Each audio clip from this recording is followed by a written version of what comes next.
Hello everyone, welcome তোমাদের সবাইকে।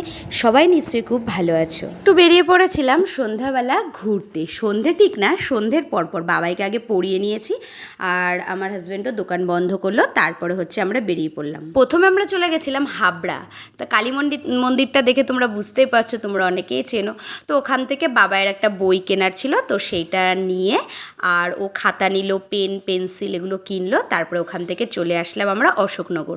এখন যাচ্ছি আমরা চৌরঙ্গীর মোড়। তোমরা যারা আমার ভিডিও দেখো তারা তো জানোই যে আমি এই জায়গাটায় মাঝে মাঝে আসি। আমার খুব প্রিয় জায়গা, আর এখানের খাবারগুলো সত্যি অসাধারণ। ইদানিং খাওয়ার ভিডিও দিতে আমার অতটা ভালো লাগে না, কিন্তু যাই হোক ভিডিও তো করতে হবে। ভিডিও রোজ রোজ এত আমি কি ভিডিও পাবো বলো?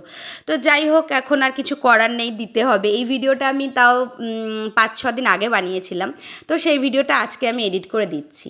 তো এখানে প্রচুর মোমোর দোকান আর অনেক ধরনের খাবার দাবার দোকান আছে। তো এখানে আমরা 1 প্লেট স্টিম মোমো আর একটা নিয়েছিলাম গন্ধরাজ মোমো। এই 2 প্লেট নিয়ে আমরা 3 জনা ভাগ করে খেয়েছি। আমরা জানো তো যখনই কোনো খাবার খাই সেটা কি করি বলো তো, 2 প্লেট নিয়ে 3 জনা ভাগ করে খাই। আর এটা কিন্তু আমি ভিডিও করার জন্য প্রথমে হাতে নিয়ে একটা মোমো খেয়ে, একটা মোমো পুরো খাইনি, হাফ খেয়ে তোমাদেরকে ভিডিও করে দেখাচ্ছিলাম। তো যাই হোক, এত ডিটেলসে বলতে হচ্ছে, তার কারণ তোমরা বুঝতেই পারছো।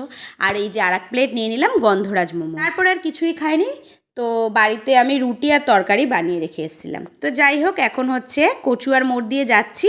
দেখলাম কি এখানে ঢেলে জুতো বিক্রি হচ্ছে। হাজব্যান্ডকে বললাম দাঁড়াও একটু দেখি। ও বলছে তোমার যা দেখো তাই তোমার কিনতে হয়। এতে কত ধরনের জুতো আছে তো কি বলবো। তাও দেখে মানে মনে হচ্ছে একটু কিনি, এরকম একটা ব্যাপার। শপিং মলে কিনি আর বড় বড় দোকান থেকে কিনি, কিন্তু এইভাবে কেনার মজাটাই আলাদা। তো যাই হোক, প্রত্যেকটা জুতো কিন্তু 100 টাকা করে, এত সস্তা কি বলবো। তো আমি এখানে আমার জন্য 3 জোড়া জুতো নিয়েছি, বাবাই 1 জোড়া নিয়েছে আর ওর পাপা 1 জোড়া নিয়েছে। 100 টাকা করে জুতো ছাড়া যায় বলো? তো যাই হোক, ভিডিওটা তোমাদের কীরকম লাগলো? যদি ভালো লেগে থাকে তাহলে কিন্তু লাইক কমেন্ট শেয়ার করতে ভুলো না। তোমরা প্লিজ আমার পাশে থাকো, আমি তোমাদের পাশে সবসময় আছি। তোমাদের কাছে রিকোয়েস্ট, প্রত্যেকের পুরো ভিডিও দেখে তারপরে লাইক কমেন্ট শেয়ার করবে। টাটা সবাইকে, সবাই ভালো থেকো।